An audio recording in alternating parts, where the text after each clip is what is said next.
Alright guys, so today's video is something I'm very happy to share with you guys. We're going to be doing infographics for all new characters and teams. So this video is going to be about the Dark Hunter. Is going to quickly walk you through our infographics that we made. You can find them all on the Discord, which I'll link in the description below, and on various other Discords. And if you want to grab a copy of it and share it with your Discord, please feel free to do so. If you want to challenge me on it, that could be fun too. So let me know if you have any differing opinions. Also in this video, we're going to talk about the Scourge Event, my plans for those nodes 5 and 10, and then I'm going to show you some extra attacks that the Dark Hunters can be used against. It will be on the playtest, it will be on practice mode, but I've done them, I guess, in practice mode on live as well, and I've even done a couple of them on live, and I gotta say, they're very easy fights to win. So we'll share some of that with you as well. Let's jump into it. So guys, in showcasing these infographics, we're just going to quickly talk about it, quickly break it down. We're not going to read it verbatim. We're not going to dive too deeply into it because that would take too long to explain to you my thinking. So, character tags: Hero, Global, Mystic, Support, Dark Hunter, no surprise there. He's got that event tag for his campaign. Again, no surprise. He's a war offense character. No surprise. Why? I'm so boring. He'll have other uses. We'll talk about that soon. So, for war offense, his basic is not necessary. You can skip that T4. It's not great. It's an interesting death proof, steal, and heal. Neither of those effects are active on the ISO attack, so Striker doesn't really make sense. We'll talk about the value of that T4 in other game modes later on. His special, very interesting ability: targeted mind control into defense down, and an ability block on the primary target with the T4. It's also a huge source of survivability for the Dark Hunters, and he can give a shield to an adjacent ally who's not a Dark Hunter as well. It's a T4 must. Then we got the ultimate. Outside of war, it takes so long to get up. It's a turn 4 ability, but inside war, turn 2. And if you have played this team against the Heroes for Hire, you know this is kind of your saving grace. When everything's falling apart around you, and it does seem to happen more than we feel it should, that ability is going to pull you back out, kill a bunch of those Heroes for Hire members, and get you back on track and rolling. It is also a T4 must. It increases the potency of the ability by a factor of 2. 10% health steal turns to 20. That's huge. Then there's the passive. It's another must for him. It's a speed mechanic, basically. Every death proof he gets adds 5 speed, up to a total of 25. It also acts as like extra survivability for him. He drops below 50% life, he gets a death proof, so you're stacking that even quicker. Not to mention the crit damage it gives to the Dark Hunters. And I would like a special note here that this passive is very, very strong with a character like Voodoo. With a character like Hela, because of Greg. Every Greg death gives the Dark Hunters offense up, and he gets a death proof. So I really like this passive on the character. His T4 priority: I like special, ultimate, passive. If you're working with a weaker Voodoo, you can almost invert that. Make sure you get that passive so you're getting the death proof. So if he doesn't get one shot, at least he gets the death proof and he can kind of hold on, at least land his first ability. Then the ultimate, and then the special. I like the special best because I really like them against the Young Avengers, and you need to have that ability against the Young Avengers. Against the Heroes for Hire, in a lot of cases, you're going to be stuck behind Luke Cage at that point, and getting the ability block on him, it kind of doesn't matter so much. But for most other matchups, the ability block is huge. I really like him as a skirmisher. His focus isn't bad, but since we're going to have him at lower stars, it just makes sense. I'm going to change that ISO recommendation in other game modes, though, to healer. And that stems from the fact that his ultimate is a 4-turn cooldown. Like, you're not going to get to use it until turn 4 outside of war. So he's going to be spamming that basic, which is a heal. The healer ISO is going to pay off for that one. So his speed, 120, tops out at 5 death proofs, 145, making him one of the fastest characters in the game. So he does reach that ultimate a little bit faster, but he's spamming basics along the way. Still makes sense. So what's my take on this character?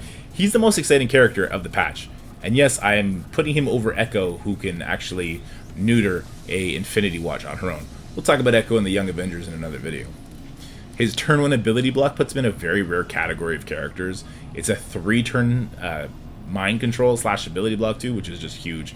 And with his speed that can get higher, he's going to be using it quite often, which is great.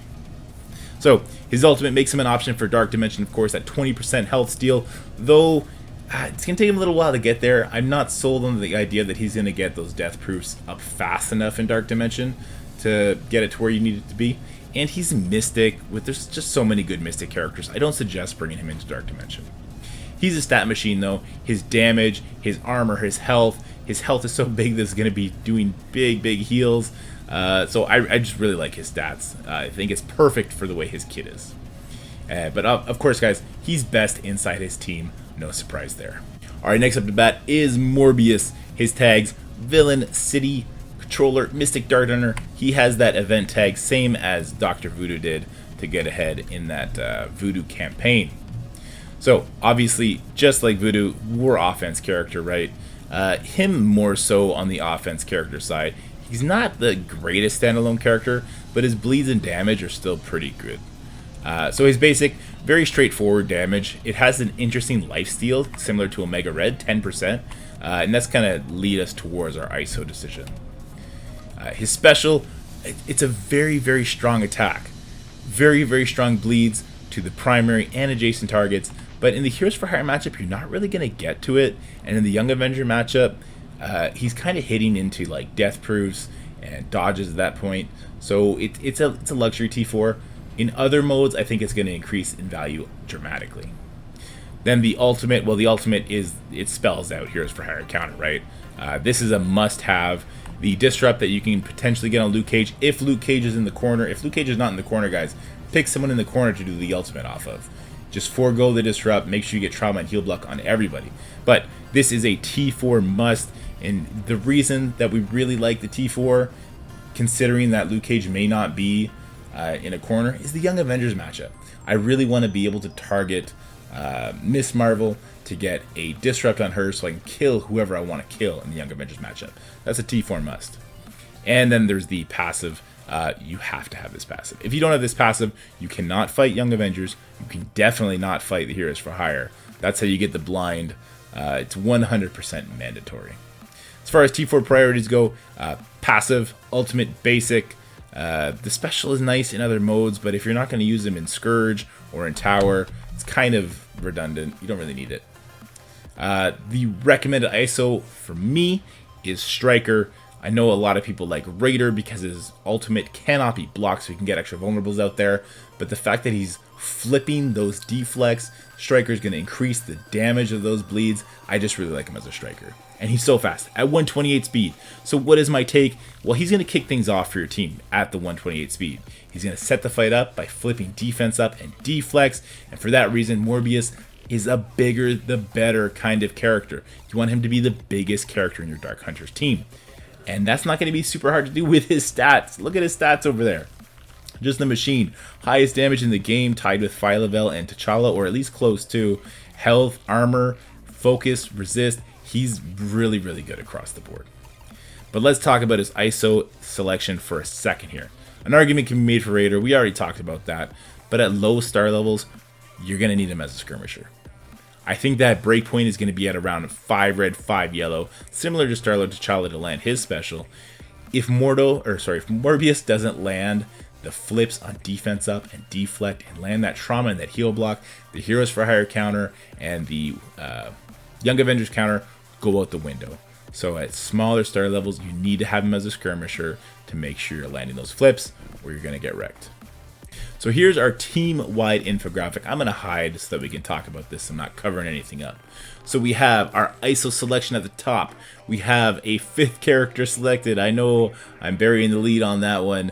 We have the investment level that I suggest, the counters, the T4s that I like for the team. We include their uniques, and then a couple notes at the bottom. So let's quickly break this down. I like Hela as the 5th. We'll talk a little bit more in depth about that when we reach down into those bottom comments. She just really synergizes well with the team. We're going to use Hela as a Raider with moderate investment. I want her to survive long enough to use the ultimate. I want the ultimate to actually land those debuffs that get spread. Speaking of that ultimate, that's really the only T4 that's super valuable on Hela. The rest you can pretty much pass on. The special's nice against the Young Avengers matchup to get a disrupt out there, but not super necessary. We'll move over to Voodoo. We already talked about Voodoo. We like him as a skirmisher, moderate investment as well. He's a kit-based character. If he survives long enough to use his ultimate, he's done his job. So we don't need to max him out for war offense. As far as his T4s go, we want that special. We want the ultimate. Very, very must-have T4s. And that passive is super valuable too. So if you're going big on this team, make sure you include that. We got Ghost Rider. I'm taking him as a striker. Hey, the bigger your Ghost Rider is, the better. There's this awkward moment in the Heroes for Hire matchup if you special after doing the Morbius opener and you don't quite push the Heroes for Hire far enough. Instead of dropping to 50 and they start bleeding charges, they drop between 50 and 60, which activates the Luke Cage taunt, but not the charge burns. So you got to be careful about that. The bigger your Ghost Rider, the better. As far as T4s go, the basic and the special, they're valuable. If you're going to use them in the Heroes for Hire matchup exclusively, I do suggest getting that special to try and make sure you don't get that weird phase we just talked about. Otherwise, that ultimate is super valuable. In the Young Avengers matchup, that's going to be used to one-shot Kate or to get Squirrel Girl close enough to death. So I really, really suggest doing that ultimate from Ghost Rider. And his passive is a must-have. This team is pretty squishy, but with that passive, that 50% life, they do a lot better. So make sure you slap that on him. Then we got Morbius. I really like him as a striker. Like I said earlier, he is going to be the one that sets the fight up for you. The bigger you make the Morbius, the more success you'll have with this team. The basic is super valuable because we do have him as a striker. The extra 10% lifesteal is big. The special is valuable, but it's not game changing, so you make your discretion on that one. And then the ultimate and the passives, we just talked about that, must-haves. If you're going to use them in these city hero matchups, you need to have it. Then we have Elsa, kind of the unsung hero of the team, to be honest with you. I like her as a raider. The bigger your Elsa, the better. In fact, I'm going to say this, it might be controversial to some, Elsa is more important than Ghost Rider. If your Ghost Rider can't push those Heroes for Hire before Luke Cage gets his taunt, you're better off just to attack Luke Cage with Ghost Rider and then go blast them with your Elsa, because Elsa will not fail to drop them below that 50% mark. With that said, you're absolutely going to want to have that ultimate done on Elsa. Definitely the passive as well for that Young Avengers team, and also for the Young Avengers team, the basic.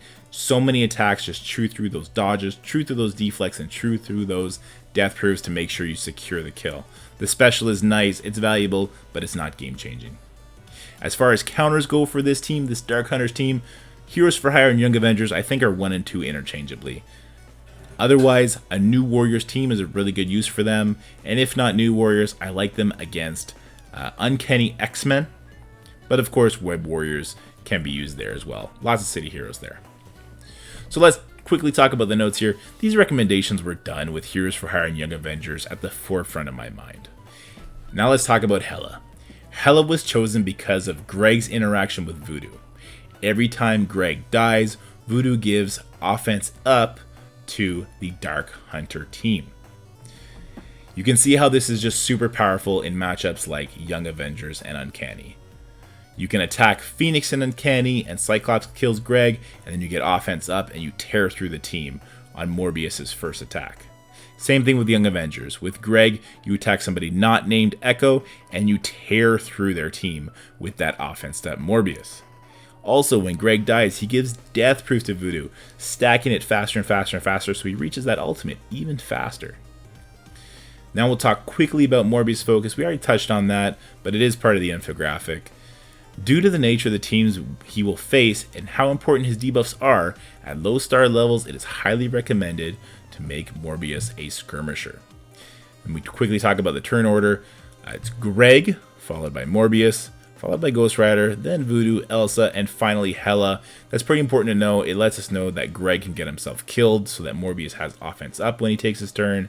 And also, most importantly, Hela goes after Voodoo, so we can spread that ability block. So guys, that's going to be the format we use for these infographics. Let me know what you think in the comments below. So I know a lot of people are freaking out about this Scourge event, so I figure I'll show you the team that I'm going to be using, given that we know some of the restrictions. This is to say I will be using them on nodes 5 and 10 after difficulty 5. I'm not sure if we're going to need to use these guys on all the other nodes in between. It's an interesting topic. Obviously, we'll see when it goes live. There's so many questions to be answered. However, I will say, good news on that front, guys. It does appear that they want Morgan to be more widespread than most legendaries. If you are a veteran player or even have been playing for about a year, you should be unlocking Morgan Le Fay. That is subject to change, but it's something I wanted to get out there because I know you guys are freaking out about it. So, my team that I'm going to be using, at least on Nodes 5 and on Node 10, is my Dark Hunters. My Dark Hunters are huge. They're already 800k with their 5th. I'm going to be slotting in OG Spider-Man. The reason OG Spider-Man is getting the nod over any of the other Web Warriors is because of his special, a 3-turn cooldown with a 5-attack chain that puts out slow. The Dark Hunters lack a slow, and that's going to be really beneficial to them. Now, the reason I'm choosing Dark Hunters over Web Warriors is because of Voodoo's healing. I don't think the Web Warriors outside of Raid are going to have the same kind of sustain that Voodoo's going to bring. With that said, you saw earlier, I said Voodoo Basic, Passable, Voodoo ISO, Skirmisher, that is changing for Scourge mode. He's going to have that basic T4, I already have it done, and he's going to be switching to Healer, at least for that mode.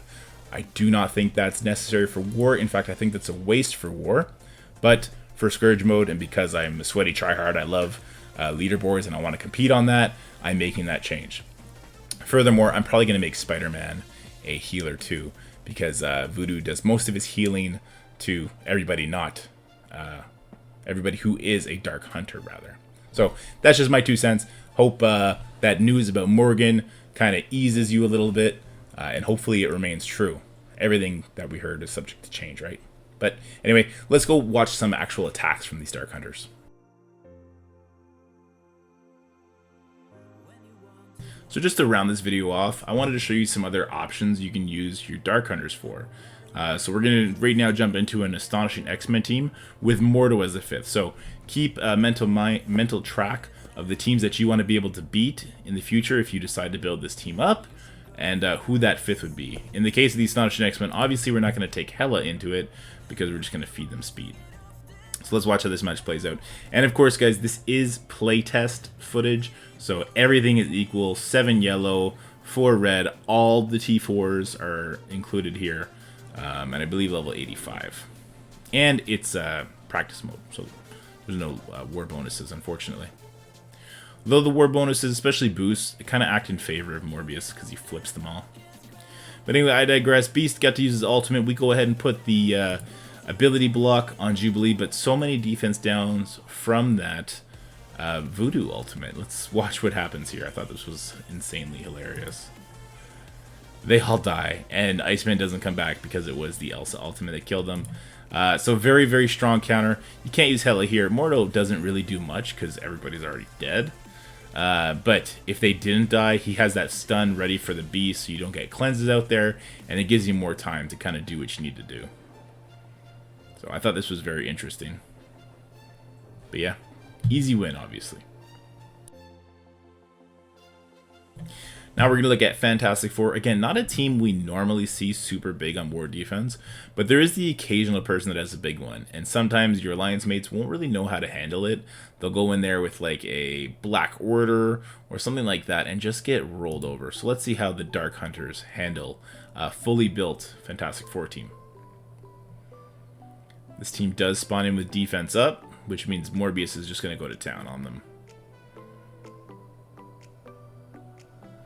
Now, a threat here is that She-Hulk is a city hero, so she does get that blind. You want to kill her before she throws it back at you via the charges.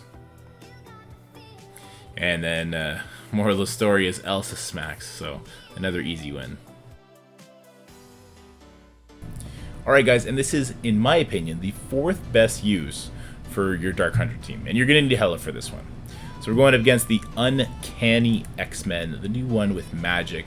Pretty formidable war defense team that we see, and it's just crazy how much this team smokes it. And honestly, on live it's going to be even easier, because if they're boosted, the deflex are going to get flipped by Morbius. So, I mean, the moral of the story has been, city heroes, great for Dark Hunters. Yes, obviously. But teams that spawn with defense up, or deflex, also amazing for Dark Hunters because of how Morbius works. But the Uncanny X-Men takes it to another level. So because we have Greg, we can attack the Phoenix. Cyclops kills the Greg, and now all my Dark Hunters have offense up because of the Voodoo passive. Now because Morbius is attacking with offense up, he's very much likely to flip the defense up and the deflex on all the members, including Colossus. Now, I had to actually do this like 10 times to make it not flip on Colossus, so that we could show you like worst case scenario. So let's go ahead and show what happens in that case. So we're flipping everything, getting them nice and low. We'll go ahead and use the bleed on the middle there. So now they're bleeding really, really good. We'll put the ability block on Phoenix. So now she's ability blocked. She did lose her taunt. That's actually a good thing. We're going to basic here on the Colossus. Or she didn't lose her taunt, sorry. And now we are spreading that ability block and the offense down. We're spreading everything. Phoenix is gone. She'll come back dark here in a second. That Storm is clearly going to bleed out.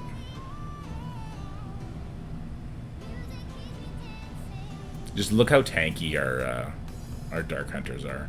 And again, you want to move that Voodoo. Switch the Voodoo and the Ghost Rider positioning.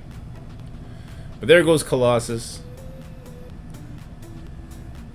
Just takes the hits like a champ. There's the cleanse. Now we have immunity on our Mystic characters. There's death for everybody. And then we're going to go finish off that magic. And you can see why this is a very, very strong hard counter. Alright guys, but this I think is going to be your most valuable matchup outside of that Young Avengers and Heroes for Hire, and it's basically a new Warriors team. This one has Drax and Shuri, which is a common one that I see. Other versions have Silver Surfer and Emma. You can still beat those versions, but it takes a little bit of tweaking of the strategy. But the general idea is that Morbius has to land the blind on both Dagger and Cloak in this event. So let's go ahead and see how this works. And I'm not even going to bring it 5th in. You could do Mordo or Hela here. I know it sounds weird to bring in Hela, because that's going to give Deathpool her passive. But when a Greg dies, you do get offense up on your Dark Hunters, and you just tear through the team a lot faster. So we're stuck behind the Drax, but we're going to go ahead and just one-shot him. Then we have the ability block coming in. We decide to throw it at Deathpool. Now we get the ultimate. Our Dagger's gone, Shuri's gone, there's the dodge, or the miss rather. And then we just start cleaning house. And there you go. 4v5, very easy. This is their highest value outside of Heroes for Hire and Young Avengers. And you can do very substantial punch-ups with it. I really like this matchup. And boom. Alright guys, and that is going to be the final time I talk about the Dark Hunters for now. Let me know in the comments below what you thought about those infographics, if you like the way I went through them in the video, if you'd like for me to do that with all our upcoming infographics. Next ones up are going to be the Young Avengers. Also, let me know about your experience with the Dark Hunters and how you're enjoying them in the game. I know they're a very, very volatile team. So if you're like me and you value your war attacks tremendously, you're going to want to kind of really ease up on the punching up. Punch downs, punch acrosses, kind of want to be where you want to live, which I know is very difficult when it's a team slotted for the 2 best war defensive teams that are going to be super big. So that's why I wanted to include those extra options. But anyway, stay happy, healthy, have fun. If you like this video, please like, share, and subscribe, and I'll see you guys next time. Peace.